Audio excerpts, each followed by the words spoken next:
Well, hello, everybody, and happy 2021. I'm Linda Noonan, using pronouns she, her, an NCJW board director based in Massachusetts on native lands of the Mohicans. I'm very excited to welcome you to our NCJW Webinars Leadership Series today. This series is available exclusively to our leadership network and dedicated to creating an online space to connect, learn together, and provide leadership training and skills. We are so excited to learn with NCJW Scholar in Residence, Rabbi Danya Ruttenberg today. In the next hour, we'll learn how to make the Jewish case for abortion access. We'll also make sure you have the resources you need for NCJW's inaugural Repro Shabbat on February 12th and 13th.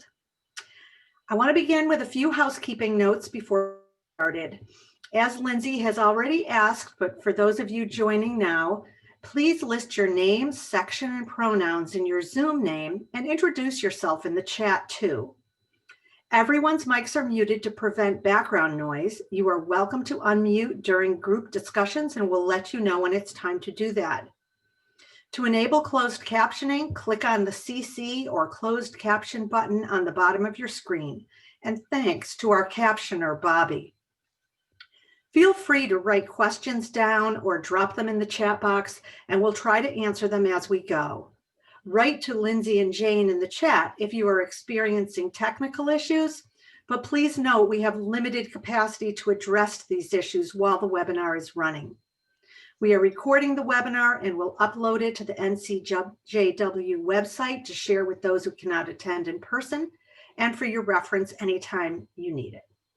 And with that, it is my pleasure to introduce our speaker, Rabbi Danya Ruttenberg. She became NCJW Scholar in Residence in September of 2020.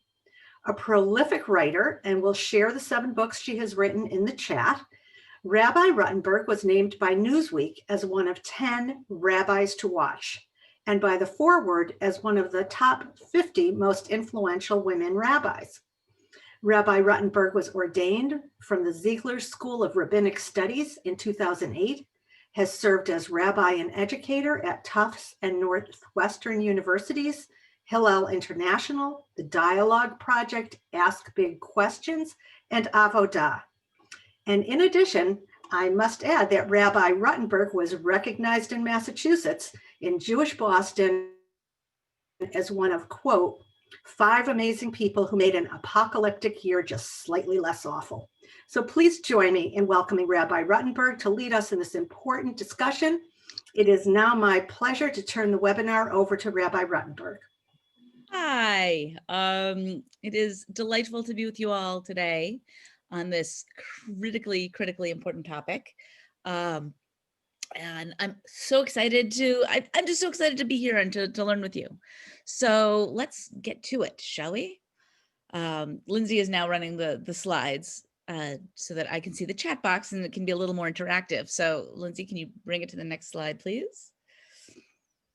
For some reason, I can't have it be presenter view. Yeah, let me reshare. It wasn't working. It's like presenter view so that the slides look decent, and also seeing the chat box is more than Zoom is capable of doing. And I would, you know, within the limits of Zoom, love for this to be more of a conversation.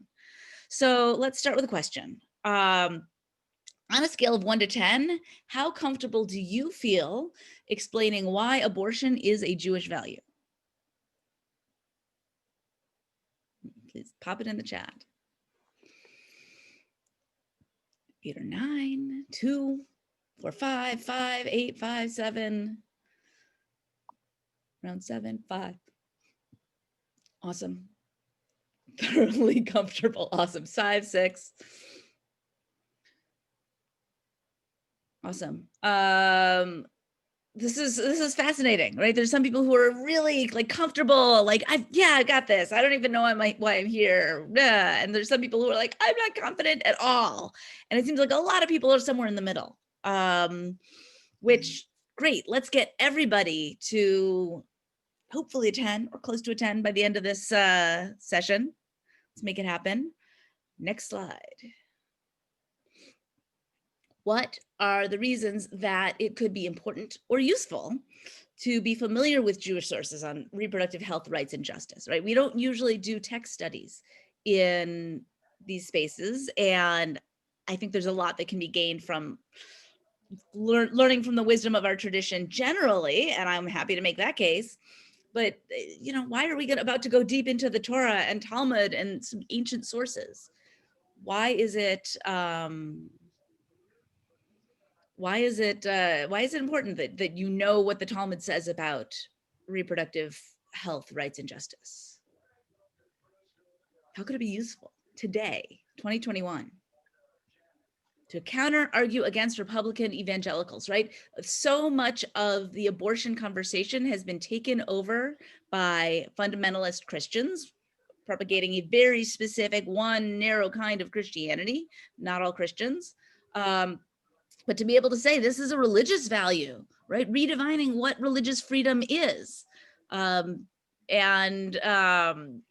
It's a First Amendment issue, right? The ability for us to have access to abortion it's a Jewish issue. It's a halachic, a Jewish legal issue, right? We are a faith-based organization. We are NCJW. And so even though not everybody who is part of this movement is Jewish, we are a Jewish organization. And we need to be able to articulate clearly where that J is.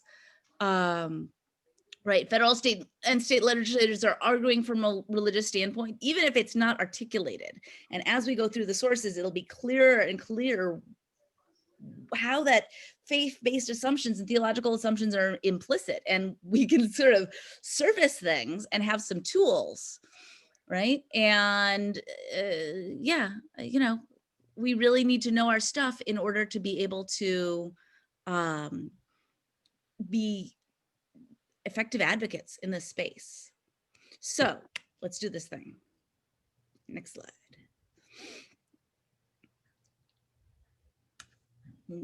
Lindsay, will you click me? Yeah, there we go. Begin at the beginning. So this is from Parshat Mishpatim, which is the Parsha that is the Torah portion that is read over February 12th and 13th, which is why we're picking that Shabbat to be Repro Shabbat, because this is part of what's read and this underpins all of Judaism's approach to abortion. So when men fight and one of them pushes a pregnant woman and a miscarriage results and no other damage ensues, the one responsible shall be fined according as the woman's husband may exact from him. The payment shall be based on reckoning. So let's pause for a second there. So we have a fight, there's a brawl, someone is pregnant. Needless to say, now we know that some trans men need abortion care, some non-binary people need abortion care. When we talk about abortion needs today, we need to be careful not to be using gendered language, but a lot of our traditional sources say women, and that's also totally reasonable for a context and time and place. So a pregnant woman gets pushed over by accident, has a miscarriage, and there's no other ason is the word that gets used in Hebrew. There's no other damage, there's no other tragedy, there's no other disaster, something like that. The person who did who knocked her over should be fined with money, right? However, whatever they decide is reasonable between them. But if other damage ensues, then the penalty shall be life for life, eye for eye, tooth for tooth, hand for hand, foot for foot, burn for burn, wound for wound, bruise for bruise. This is a famous passage, right? Eye for an eye. Mm-hmm. The Talmud, incidentally, goes eye for an eye, literally? Or does that mean you pay them damages? So this idea that was a move forward in Torah times from, you poke out my eye, I'm going to kill you, then got limited and limited and limited as our tradition went on. So what does this mean? So what is the other damage that gets ensued that we're suddenly talking about eye for an eye, life for life? Anybody want to guess? The woman is hurt.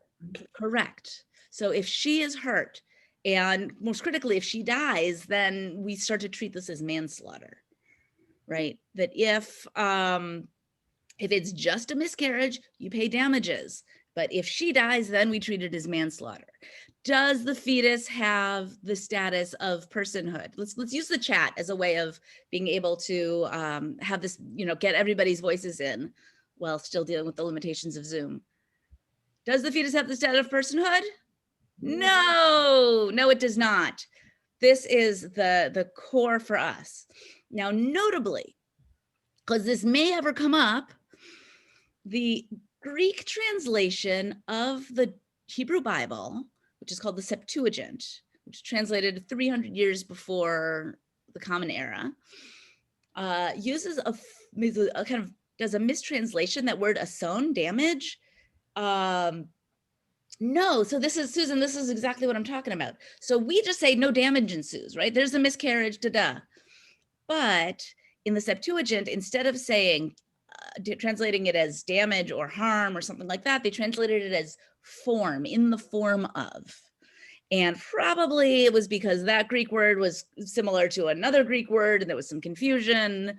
It might have been influenced by Greek philosophy. There are all sorts of reasons we can speculate as to how we got this form in there. But that's where the idea that if the fetus is a certain amount formed, if it's not a certain amount formed, we only pay damages.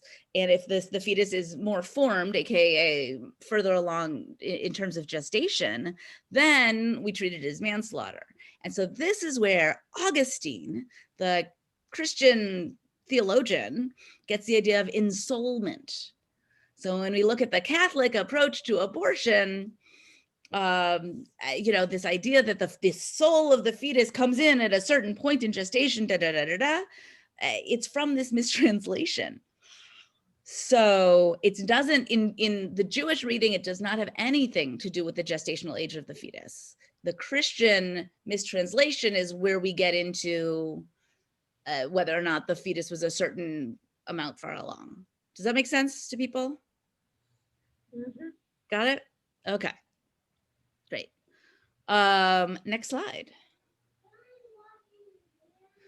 Okay, then let's move into rabbinic sources.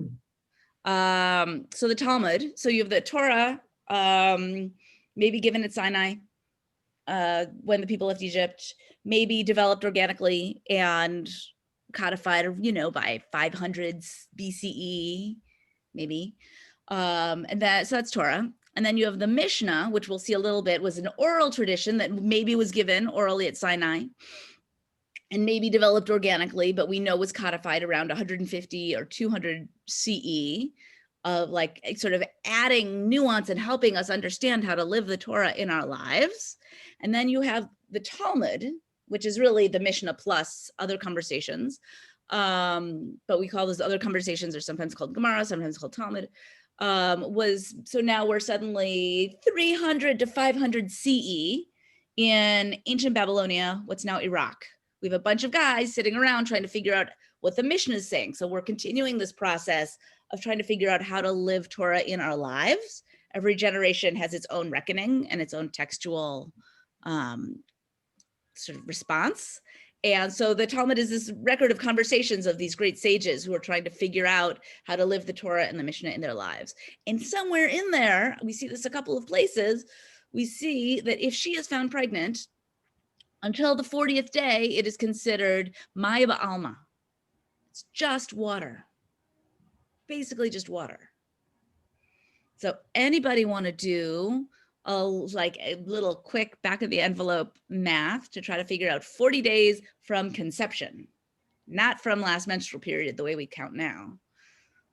Anybody want to guess how far along that would be? 5 weeks? No.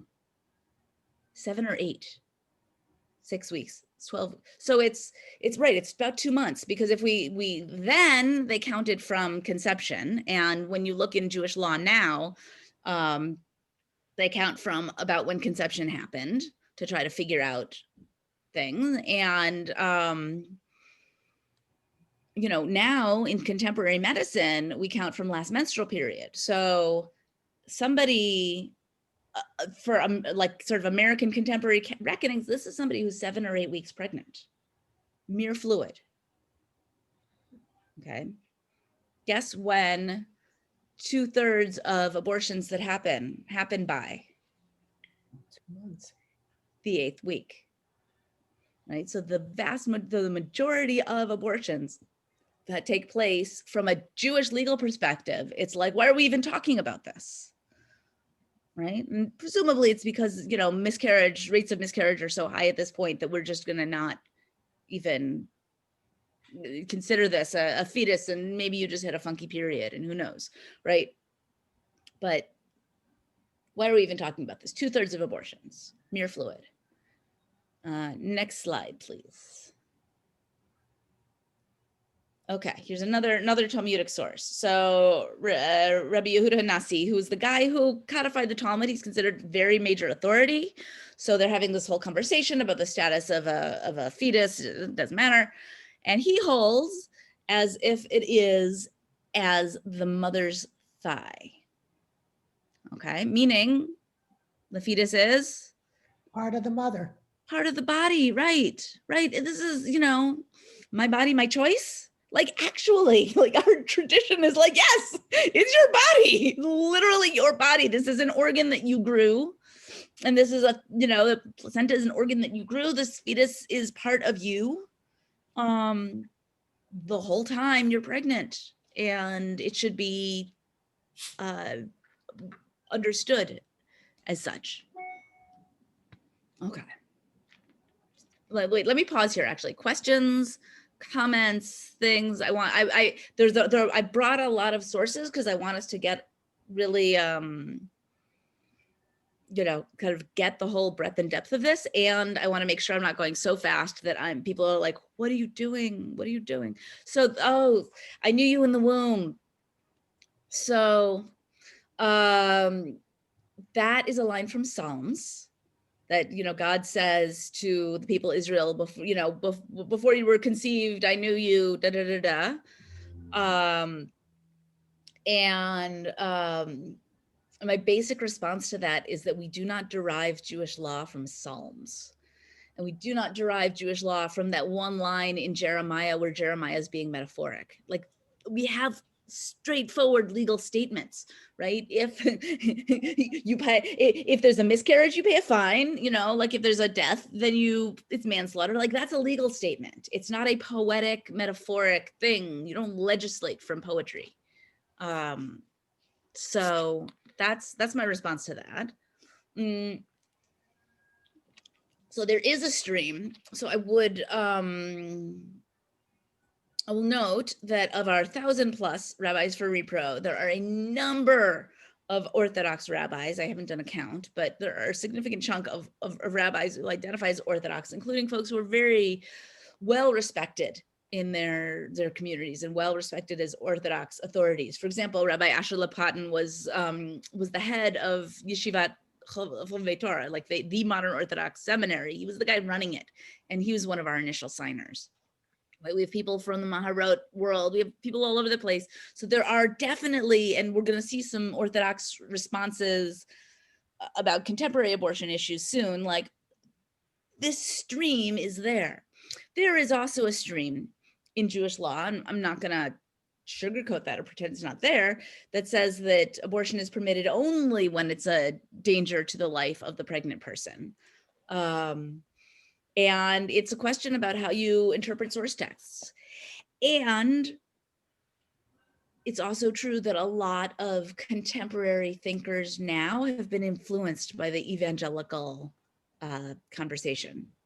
And that's a complicated, kind of sticky conversation, but it's true. I mean, you can sort of trace it, you can see, and some people acknowledge it, but there is that moment when that influence starts to be a little clear. And yeah, mixed reviews. Orthodox sect, like, there are a lot of different kinds of Jews who identify as Orthodox, and we'll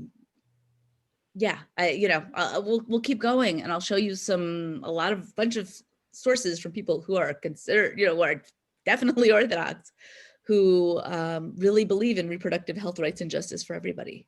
So, are we good? Should we keep going? Okay, next slide, please.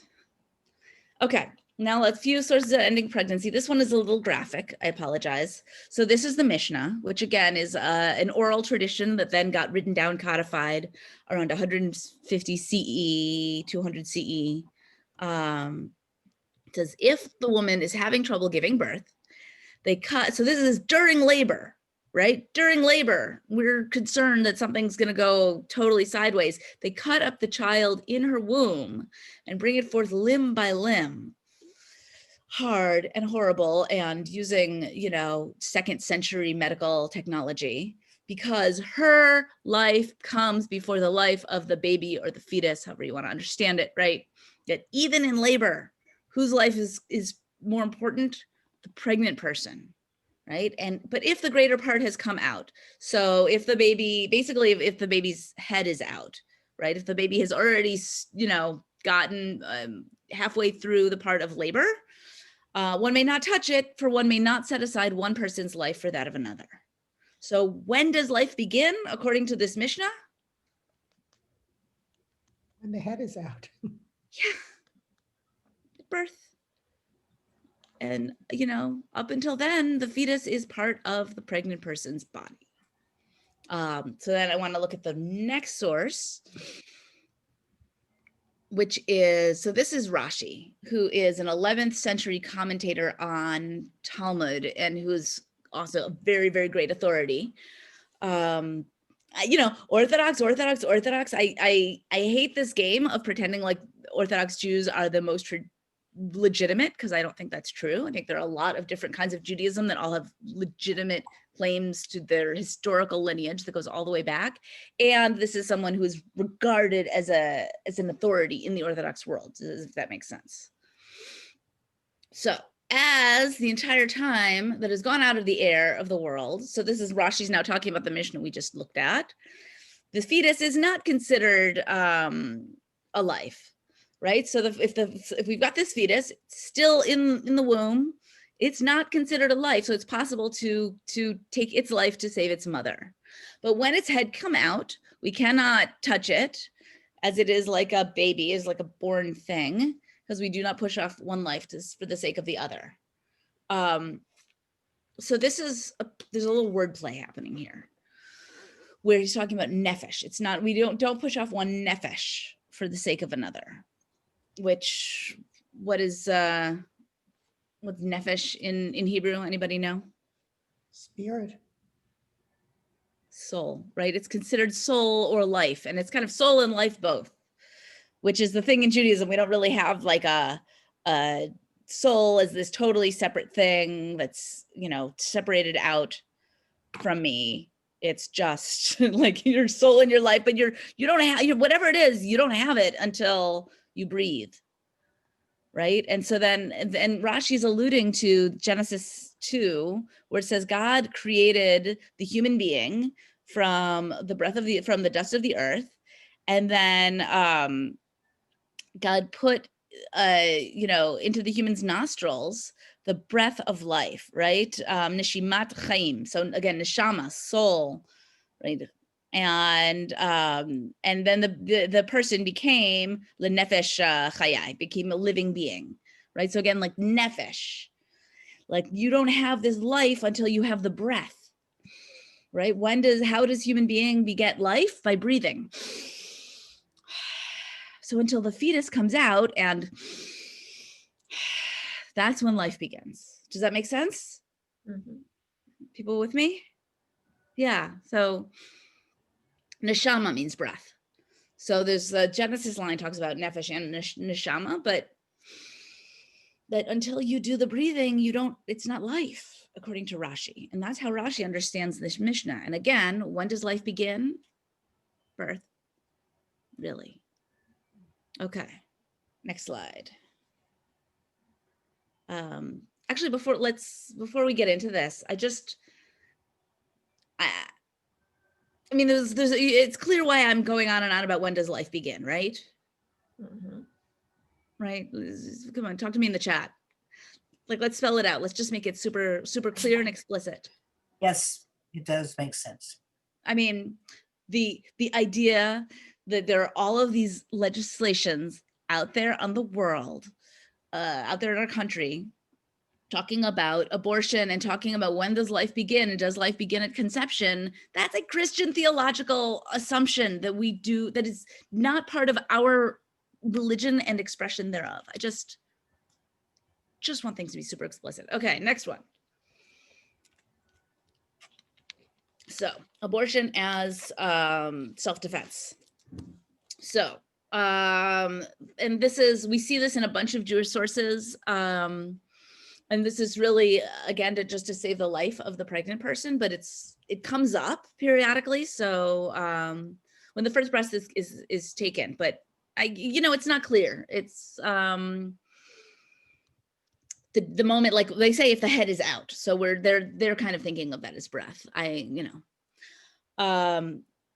So there's this whole thing in the Talmud about you can kill somebody in self-defense, right? And so then they talk about how abortion is permitted in the Talmud, and then Maimonides, who is a 12th century legal scholar, writing out of Egypt, born in Spain, one of the greats, he sort of collects a bunch of conversations and brings it here. Like one of the negative mitzvot, like a thing you shouldn't do, right? Like don't break Shabbat is considered a negative mitzvah. You should keep Shabbat as a positive mitzvah. Like, so it's one of the don'ts, like don't take pity on the life of someone who's about to try to kill you. Like you should actually defend yourself.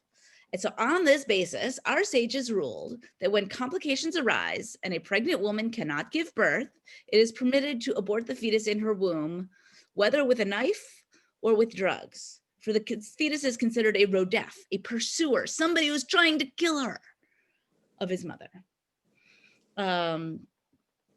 So, there's several things here. First, sometimes in the discourse, you will find people talking about din rodef, like that's this, which is to say abortion as a self-defense mechanism to save a person's life. There's no question in Jewish law. The other thing I just want to point out is that Maimonides added something that we didn't see in the Mishnah. Which is to say with drugs, right? That suddenly we're seeing an expansion of the possibilities for how abortion can happen. So that's something I just want to sort of show you that this is happening. Someone commented privately, so I want to just share this anonymously with everyone. Why are we claiming beliefs based on documents written by men, right? And it's a good question. Good question. It is a good question. There are a few different answers to it, right? Number one, Judaism is a patriarchal religion. Books written by men, talking to other men, periodically women appear, and it's correct as feminists to be a little grumpy and skeptical about that. And whether or not you want that to be, for some people, being in the stream of Jewish law is what feels correct, and the never-ending chain of Torah, and to say now we have women who can be ruling on matters of Jewish law, and that's good and correct and how things should be. And that feels right. Awesome. For some people, it's like, this is not going to be what makes or breaks your personal relationship to what should be in terms of law, in terms of policy in America in 2021. That's also totally fine, right? You don't have to have your politics defined by a bunch of dead guys. Not all white, but yes. You don't have to. And even if that's true, knowing this stuff as advocates, as people who are trying to push the conversation, who are trying to push legislators, these are useful tools to have in your toolbox, to be able to say, not just, me personally, but I have the weight of, a 5,000-year-old tradition here that is also saying that the laws need to be X and Y and Z is a useful tool, particularly when you have evangelical Christians who are claiming the authority of these texts to make their positions and to be pushing certain policies, right? So when we're able to say, actually, this is a violation of the freedom of religion, right? Actually, the Torah doesn't say that. Actually, that's a mistranslation. Like, that's a power. The more you know and the more tools you have in your toolbox, the more you can decide when and how to deploy them. So, right, yes, separation from church and state, absolutely. But this is part of the argument for separation of church and state. The idea about when does life begin has become, it's so easy to make it, that noise in the background that nobody hears anymore. The assumptions baked into when does life begin seems so like it's just a moral argument, right? It's just, it's like, no, there are different concepts of morality, and there are different traditions that all, in service of the divine. And however you relate to this stuff personally, it's given the way that the conversation has been structured over the last, 40, 50 years since evangelicals lost school separation, right? They lost racism in education in the Supreme Court and decided as a conscious decision to pick up abortion as the next galvanizing principle, right? Before that, evangelicals were very like, it's a matter of personal choice. It was a very kind of racist decision to pick up abortion as the next issue, but we need tools to be able to work with that. And for me, I have to say, as a Jew, I find it powerful to know that, there are plenty of places where I could critique the tradition and where I think, our guys didn't get it right, but here, like, they have our back. And I think that's powerful. Okay. Next slide, please. Yes, so now we're going to get into the questions about complications in pregnancy and mental health, which is exactly where a couple people were asking. So we've got Rabbi Jacob Emden, 18th century, right? So 1700s. So he gets asked this question about a case where a woman is married and she had an affair and she gets pregnant, right? So can she get an abortion? And again, yes, this is like dudes telling women what they can and can't do with their body, and we have every right to critique that. And look what he says. It seems to me to permit her to abort is fine, even in a case of a legitimate fetus, right? Even if there wasn't adultery, there's reason to be lenient if there is a great need, as long as the fetus has not begun to emerge. Like, if you're in labor, we need to have a conversation. But anytime before that, even if the mother's life is not in jeopardy, but only so as to save her from woe associated with it would cause her great pain. Right? And look how expansive the language here is, right? Great need, woe, great pain. Who decides how much pain is great pain? I mean, maybe we can, right? Maybe the person who is making a decision about what happens to their own body can make that call. And there's expansiveness here. And then on the other side, we have sort of a comment on this. Rabbi Eliezer Waldenberg was known as the Tzitz Eliezer, was an ultra-Orthodox rabbi. He was served on the Israeli High Court, the high legal court of sort of rabbinic thought, right? He was very, very mainstream Orthodox rabbi, ultra-Orthodox. And he said, we see clearly that this permission of Rabbi Emden that we see right here is even when it's not a matter of saving the mother's life, and it is to save her from great pain because of the child. And in general, there is room to be lenient for great need. Who decides what great is? He leaves that open and porous. And suffering and emotional pain in great measure are greater and more painful than physical pain. And this as it happens, the context of this is about, he's responding to parents who found out that the fetus has Tay-Sachs and can they abort. So the question about, other, what was the phrasing, issues around the fetus, like, yes, absolutely. But also both of them are really clear that this isn't, like, there's an emotional need. There's an emotional need you need. Yeah, Linda? Oh, I'm sorry. No. I was talking to my husband. Oh, feel free to use the chat to question, argue, engage, like questions, thoughts, responses to this.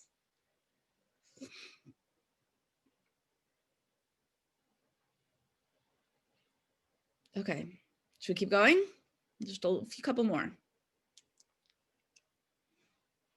Okay. Rabbi Mordechai Winkler, writing in 1919, mental health risk has definitely been equated with physical health risk. This woman, in danger of losing her mental health unless her pregnancy is interrupted, would therefore accordingly qualify. And again, I think it's fair to say that anybody who is forced to carry to term a pregnancy that they do not want is going to suffer mental health consequences, right? Emotional consequences, financial consequences, potentially, right? Who decides? What I love about these sources is that they leave them open, right? What financial, but here's the thing, they didn't specify. So I think for me, as a rabbi and interpreter of texts, and again, yes, this is like dudes, once again, talking about what happens to mostly women's bodies. Right? And again, now we know, not only women need abortion care, but people who have uteruses and who can get pregnant. And these cis men are talking about what they need. Yes, we can critique that. And what they're saying is, like, if you need to go take care of it, you decide what the need is, go, right? Sei gesund, like, just do the thing. And so then one last source. So it's clear that abortion is not permitted without reason. That would be destructive and for the possibility of life. But for a reason, even if it is a slim reason, then we have precedent and authority to permit it. Again, the dudes permitting, but again, very slim reason. Is there anybody in the world who has ever had an abortion with, for no reason? Or does everybody have at least a slim reason, right? And so I read this as these dudes are using the language of Jewish law, which is a lot about permitted and forbidden, right? Is it permitted to,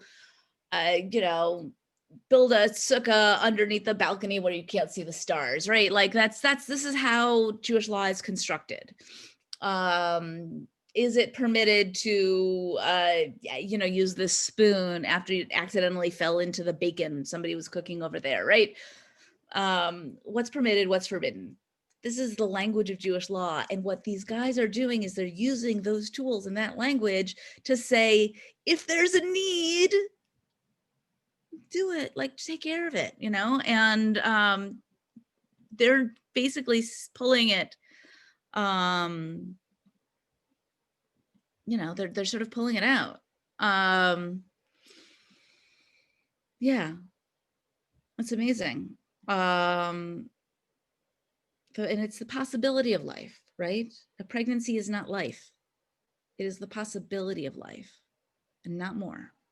And that's okay. Next. So this Jewish argument went on for eons and there was some pronouncement afterwards. Who enforced the guy's decision? Well, so this is, do women have to give reason for wanting an abortion? I don't know enough about how abortion went in the 17th, 18th, 19th century in these communities. And that would be a fascinating thing to research. And I would love to have that information. But, Maimonides is like, yeah, use medicine. Like, herbs were certainly known for a long, long time. And I would imagine, though I do not know, that this would be the province of midwives. But, you know, basically somebody's going to these guys to say, is this okay? Is it kosher that this is happening? And they're like, you know what? Do what you need to do. And, you know, I don't think people had to like go to their individual rabbi to get there. You know, these were rabbis who would give blanket pronouncements that could then be quoted by local rabbis. Anytime the issue would come up, they'd be like, oh, well, you know, Ben Zion said this. So, but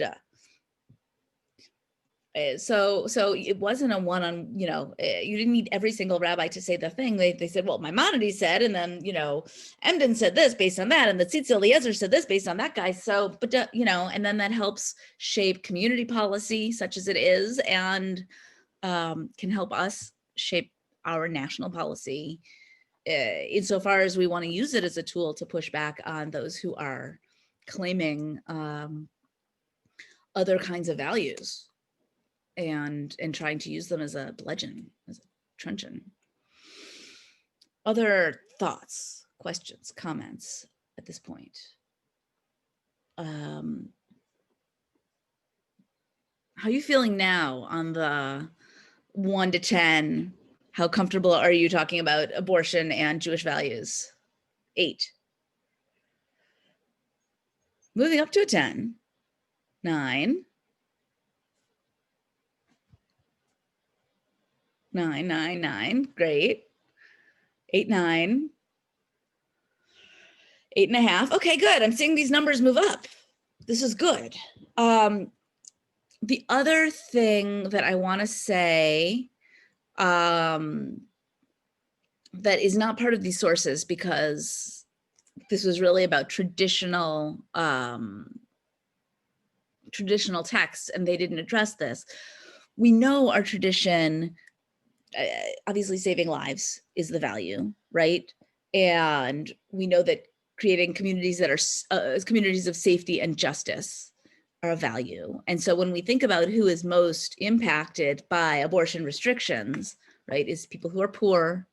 It is often communities of color, right? It's people who are in abusive relationships, right? There's tons and tons and tons of data about who is harmed most by these restrictions.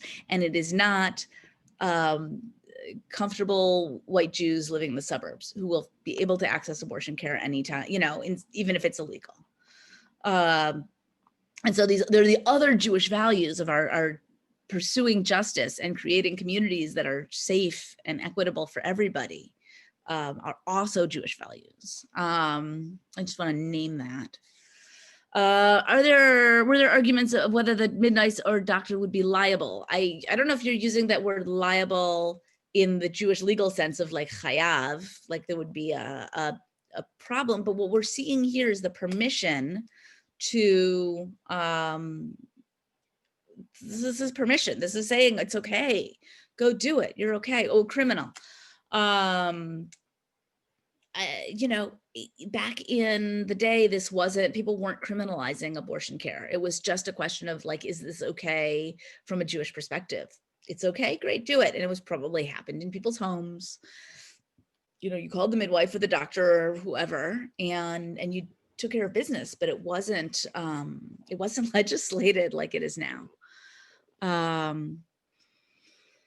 So yeah, I'm sorry you didn't have this information when we were doing clinic defense. Was there any scuttlebutt on the viability of the fetus? No, I mean, the whole thing is like, it doesn't matter if the fetus is viable or not. If the fetus is in the process of getting born, then you should not have an abortion. And up until then, there's a lot of open space in the tradition. Obviously, I mean, you know, you can see 40 days is mere water. Someone probably is making the argument that early gestation is preferable. I'm not going to make that argument. We see very clearly the sources are like, if that is not like the middle of childbirth, then take care of business however you need. Right. You know, I think a mainstream position would be that, you know, listen, who has later term abortions is not people who are being frivolous with pregnancy and saying, it's not a big deal. It's usually those are decisions that get made with a lot of tears and a lot of heartache And it's a very, very, very small percentage of abortions. And it usually has to do with the health of the pregnant person or the health of the fetus. It's the vast, vast, vast, vast, vast majority of later term abortions. And I think that reality that invites us to have a compassionate eye, I would see mirrored here.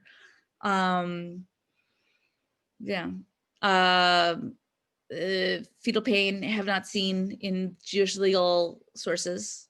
Cord wrap around the baby, so no breath. You know, if it's possible to save the life, then people do. I mean, that's, you know, there, you know, nowadays people have ways to handle that. I don't know. Again, I don't know enough about medieval and early modern obstetrics, though I would love to learn. But it's fascinating that even our questions and the way we're talking about it is so rooted in Christian hegemony, right? So ensoulment, this was an idea from Augustine, that basically he looked at this source that we saw in the Torah of like, well, if this fetus is formed a certain amount, it was a disaster, is, you know, different, the mistranslation. But he took this to mean that at a certain point, the fetus didn't have a soul, and that at a certain point in gestation, the fetus got a soul. And I'm not sure how he thought that worked epistemologically, or, you know, but you know, the soul shows up, and that's yeah, it's very Catholic concept, very not Jewish. Okay. Let's move to the next slide. Okay, one last, I think this is the last. Very modern, you know, this is 20 years ago. Right? No, 30 years ago. It seems like it was only 20 years ago to me. Here it is clear that saving a life is not the only sanction for permitting an abortion. And so this is some other Jewish values, and this is why I brought this in. Other ethical, and he's an Orthodox rabbi, other ethical and humane factors may be taken into account. It would seem that such issues as kavod habriot, dignity of human people, right? Human dignity, shalom bayit, right? Peace in the home, that counts, right? That whatever's happening in the home sphere is a important principle. And tsar, pain, that we uphold the dignity of people, we work towards creating a home space that is peaceful, we try to avoid pain. Like, these all carry significant Jewish legal weight in other contexts, and they should be considered in making these decisions. So again, more Jewish values that undergird this work. Okay, I think we're done with the text. Next slide. Ba-doom. Repro Shabbat. Lindsay, am I doing this? Is somebody else doing this? I don't remember what we said. I think you are. Okay, so Repro Shabbat, I'm super excited, is February 12th, 13th, the time when we read that stuff in the Torah about the accidental miscarriage. We would love to see every single NCJW section participating.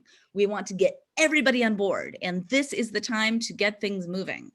So we'd really love for you to contact local synagogues, local JCCs, whoever, and partner on an event. Say, hi, this is happening. We would love to make things happen. St. Louis is already moving. I know there are a bunch of other sections that are already moving, but just, you know, we have a list of all of the rabbis for repro signatories. That's a great place to start, but also just contact your local shul and say, you know, oh, and you haven't even signed the pledge, you should sign the pledge also, but let's do an event. So right after this webinar, we'll send around an email template. So make it super easy for you to contact your local community shul or JCC or whoever and say, hey, let's do something. And we have resources. So we have this amazing packet of 5 different kinds of programs that people can put together. That's the toolkit. Will be sent around right after this webinar. So here's the email, hey, let's do something. And here are a bunch of different programs that you could pull together. So then we thought we'd take a few minutes to say, like, what would you need in order to make Repro Shabbat a smashing success? And Danya, as you take a sip, I'll just let you all know you should have already received these things from me. Everyone who registered for the webinar and then all NCJW leadership should have today received, in my email, there was a sample kind of template invitation to partner organizations or Jewish clergy to get involved in Repro Shabbat. And I also included the toolkit, which is fresh, like hot off the presses, and those resources in that email. Please send me a note if you didn't get that. And you'll also be getting these a couple other times. So as I was speaking, I hope you were thinking about Danya's question about what other tools and resources would be helpful to get involved in this exciting week. What do you need? Exciting and important. Yeah. I mean, this is the chance to get the whole Jewish community mobilized, energized, educated. The clergy who have signed on are getting the toolkit. Yes, we've already sent it out to them. And everybody who registers then also gets the toolkit. Received, the good Rabbi Weissman. And yeah, this is a chance for everybody to be educated. 1 in 4 people who can have an abortion does by the age of 45. So this is, a pastoral issue. We want our communities to be places where people for whom this is a very personal issue feel loved and welcomed. What is the goal of the event? I want the Jewish community to start talking about reproductive freedom. I want people to know what our tradition says. So some of what we covered today, like I would love for our communities to be more educated on the sources and the ways that our tradition talks about this stuff for the same reasons that we've been talking about this whole hour. And I want our communities to be places where you can say the word abortion and you don't have to say it in hushed tones, and where people can talk about their own personal experiences with abortion. And feel like their Jewish community is there for them. And then I want to mobilize, after that, I want to mobilize the whole Jewish community, or as many sections as we can, to be taking action and showing up when we say, okay, now it's time to call your congressperson about the Each Woman Act. Now it's time to show up.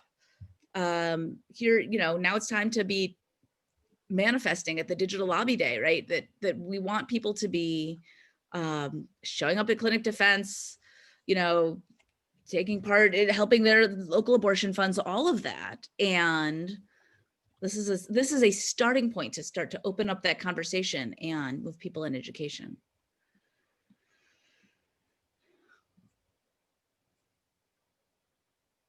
Haven't read the materials. Is it joint Shabbat or individual events? We deliberately left it a little bit choose your own adventure. So there are 5 different programs. A shul could do all 5 of them. They could do just one. They could do, 1.5, or combine this one and that one. They could do a couple of them. They can do something that is related to reproductive justice and freedom that is not any of the 5, right? Like do something. In some places we have a couple of shuls that are coming together to do a joint program, or a shul and a JCC are coming together. In some places it is the synagogue is working with its own community. There are a lot of places for collaboration and cross community connection. And one of the resources that we're offering is the guide to how to do an interfaith panel. So if you want to have your local pastor who is also in favor of reproductive freedom, right? I don't think this is a time to be fighting over what the sources mean, but somebody who's also on board, or local imam or somebody, and have like a conversation about my religious tradition and your religious tradition and how are we approaching this? That's also a different kind of a cross-community collaboration that could happen, and have everybody from the church show up as well as everybody from the synagogue, right? So just a little logistical piece, because I know folks like logistics. There's 2 different forms out there. One of the forms we've had up on our website, and that's to let us know you're planning to get involved. And that made sure we got the information out this week with the new tools. And then when you know what your actual event is and you have a blurb, there's another form which is included in my email for you to submit that information about date, time, blurb, and we're going to create a website and list all of the events, all the public events happening during Repro Shabbat. So if it doesn't work out that you can't host one or your community can't, we hope that you'll then share out the list of events happening, because at this point, sadly, though it's fortunate in this way, most if not all of these will be virtual, and people from around the country can attend each other's Repro Shabbat events. So we'll be providing sample communications and social media that you can use or adapt to help get the word out about this important weekend. And like Rabbi Rottenberg said, this is just an opportunity to make sure there are Jewish voices on this issue, shaping the narrative, making sure the community, the Jewish community, knows how we feel on this. And it came up a little bit today, but we've spoken so much about the importance of separation of religion and state, and how the issue of reproductive freedom is so much kind of in conflict with that in this moment in our politics, and how we need to be clear that it violates our religious freedom. The bills coming out in a lot of states that are unfortunate.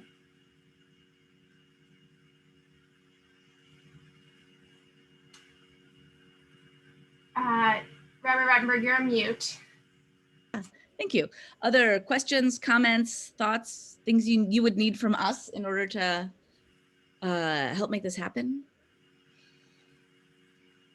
And this isn't your only chance for questions. You have my email. I'm sure you have Rabbi Rottenberg. So please send questions or ideas to us or Jane, and we'll be in touch with you. I'm looking at the time, so I want to turn it back over to Linda and to close us out.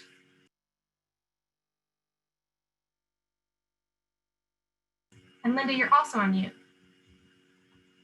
Sorry, but I was thanking Rabbi Rottenberg, and thank you, Lindsay, and everybody at NCJW for organizing this really valuable webinar. And thank you all for joining us to discuss what Judaism really teaches about abortion. One thing that struck me during today's training was that we are moving from defense to offense. We are not just responding to attacks on reproductive rights and women's reproductive freedom, but really putting together the resources that we need to be able to take active steps to protect those rights. So please share in the chat any new learning or idea that you're walking away with. This is the beginning, not the end of a conversation. The recording of this webinar will be shared over the next few days with everyone who registered, along with a few resources. And you, as Lindsay said, should have received the Repro Shabbat toolkit already, but you'll get future links. Please take a moment to complete the survey on your screen about this webinar. Your feedback is really important as we've planned future training sessions. And if you have any that you would rather share directly, please email Samantha Weil at sweil@ncjw.org. We hope you'll join NCJW and soon at our upcoming events. On Friday, January 22nd, NCJW and the Religious Coalition for Reproductive Choice will mark the 48th anniversary of the landmark Roe versus Wade Supreme Court decision by leading an interfaith digital action. Boy, that makes me feel old because I remember that court decision. And you can help us by posting on social media about protecting the constitutional right to abortion, why this legal right has never been a reality for many seeking abortion care, and why people of faith and conscience support abortion rights and access. Thank you for organizing events and partnering with local synagogues and organizations for NCJW's Repro Shabbat on February 12th to 13th. And lastly, due to the recent events on Capitol Hill, we are taking some time this week to reevaluate the schedule of webinars for this month. We will send you updates over email as soon as we have details. Thank you again to Rabbi Rottenberg for sharing her expertise with us today. And thank you again to all of you for joining. Stay safe and healthy, and we look forward to seeing you again soon.